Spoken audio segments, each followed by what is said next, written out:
Tinawag ko nga pala siyang Mango Bravo Ref Cake kasi gagamit tayo ng Bravo crackers instead of Graham. Dinurog ko nga lang pala itong mga crackers natin para maging base sa ating cake. Pinino ko nga lang pala ng konti kasi may mga buo-buo pa. So, okay na tong mga biscuit natin. Pino na sila. So, susunod na natin ilagay yung butter. Tinansya ko lang pala yung paglagay ng butter. Kailangan lang natin mabasa lahat yung biscuit. Pero wag naman yung super na basa.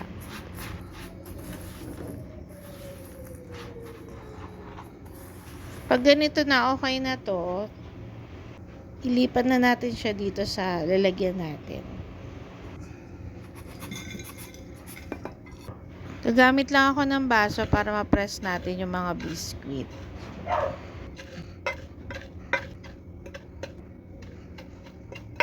Okay na to guys, ilalagay lang muna natin siya sa ref.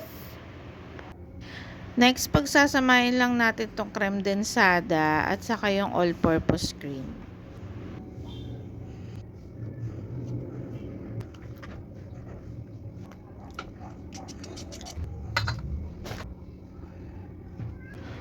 Cut lang natin tong mangga into cubes.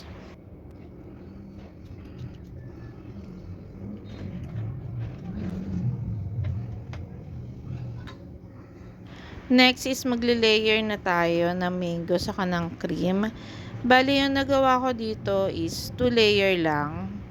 Kasi maliit lang tong lalagyan ko.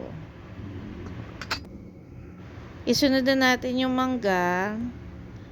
Yan, damihan natin. Huwag natin tipirin para mas masarap.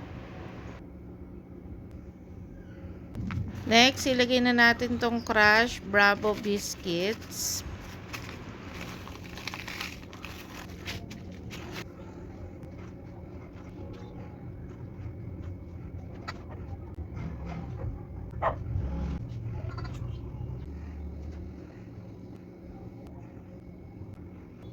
Ilagay na natin sa freezer. So, ito na siya guys. Matigas na siya.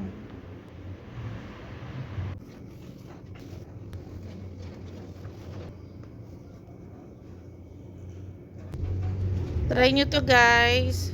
Maraming sobrang sarap niya.